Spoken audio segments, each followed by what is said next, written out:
안녕하세요, 소순이입니다.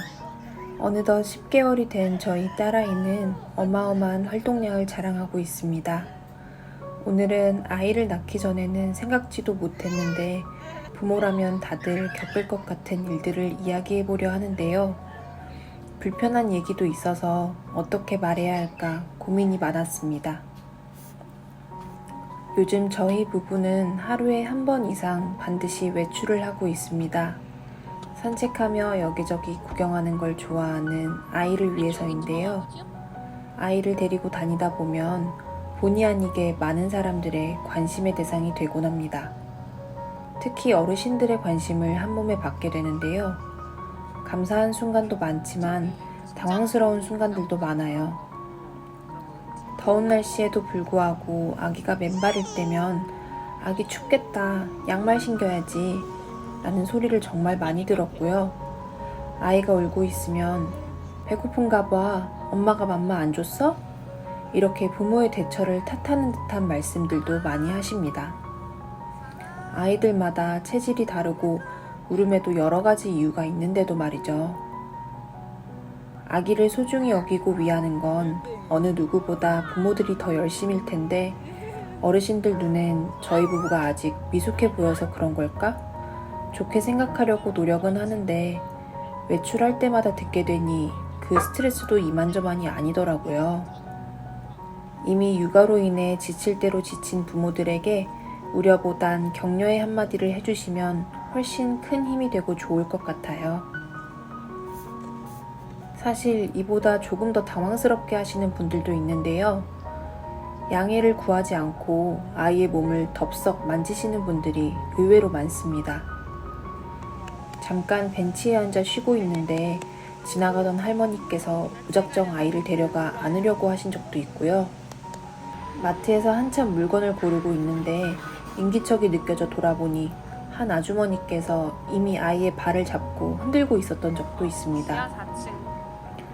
아기띠를 한 남편이 몸을 돌려 피하는데도 어디라도 잡아보려고 손을 뻗으시던 아주머니, 등산 중 잠깐 숨 돌리는 사이 아이의 볼을 만지고 가시던 아저씨.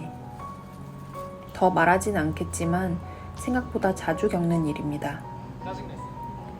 손주처럼 귀여운 마음에 하신 행동이란 걸 알기에 유난처럼 보일까 걱정되기도 하지만 코로나 이후 특히나 신체 접촉은 더욱더 예민하게 반응할 수밖에 없더라고요. 부모인 저희도 하루에 수십 번 손을 씻어가며 만지는 소중하고 연약한 아기인 만큼 눈으로만 예뻐해 주시면 참 좋을 것 같습니다. 그래도 늘 저런 일만 있는 건 아닙니다. 감사한 분들도 정말 많아요. 지난 광복절에 처음으로 아이를 데리고 대중교통을 탔습니다. 운 좋게 한 자리가 있어 제가 먼저 앉고 남편이 아기띠를 한 채 제 앞에 서 있었습니다. 그런데 옆 자리에 앉아있던 젊은 여성분께서 자리를 양보해 주시더라고요. 심지어 내릴 때가 되지 않았는데도 아이가 있는 걸 보고 일어나 주신 거였어요. 덩달아 옆자리 아주머니께선 저희 부부가 아기와 함께 나란히 앉을 수 있도록 자리를 한 칸 옮겨주시기도 했습니다. 아직 젊은 편에 속하다 보니 대중교통 자리는 양보만 해봤지 양보를 받은 건 처음이라 어색하기도 하고 민망하기도 했는데 아이를 위해 배려해 주시는 그 마음이 너무나 감사했습니다. 아기가 더 어릴 때는 처음 뵌 할아버지께서 용돈을 지어준 적도 있는데요.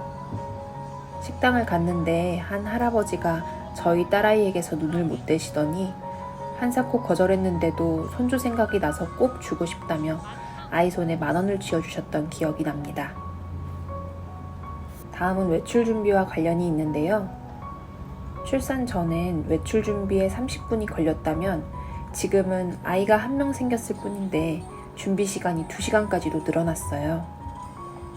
부부 둘이 지낼 때는 외출할 때 한 명이 씻고 나오면 다른 한 명이 들어가 씻잖아요. 그동안 먼저 씻고 나온 사람은 머리를 만지고 옷을 입는 것 같은 준비를 하고요. 그런데 아이와 함께 하다 보니까 한 명이 씻고 나온다고 다른 사람이 곧바로 씻을 수 있는 게 아니라 한 사람의 외출 준비가 어느 정도 끝날 때까지 아이를 보다가 준비가 끝나면 아이 돌보기를 교대하고 씻으러 들어갈 수 있더라고요. 여기에 아이 외출에 필요한 기저귀 가방도 싸야 하고 간식거리며 보칠 때 쓸 장난감까지 챙겨야 할 짐도 한보따리입니다. 자, 이제 모든 준비는 끝났다. 나가자 싶은 순간 뒤늦게 묵직한 기저귀를 마주하게 될지도 몰라요. 그럴 때면 제 몸이 하나가 아니라 둘셋씩 나눠져서 서로 분업을 좀 할 수 있으면 좋겠다는 생각까지 들더라고요. 그래서 저는 결혼식 같이 꼭 예의를 갖춰야 하는 외출이 아니면 화장은커녕 늘 민낯에 모자를 둘러쓰고 편한 옷들 위주로 돌려 입고 있습니다. 사실 못 씻고 나갈 때도 많아요. 마지막은 식사와 관련이 있는데요. 아이를 낳기 전에 주변에서 숯불구이집이나 파인다이닝을 많이 가놓으라는 조언을 해줬었어요. 낳은 후에는 가기 힘들어질 거라고요. 그때는 노키즈 존이 많아서 데려갈 곳이 마땅치 않은가? 아이가 주변에 피해를 줘서 그런가? 하는 생각을 했었는데요.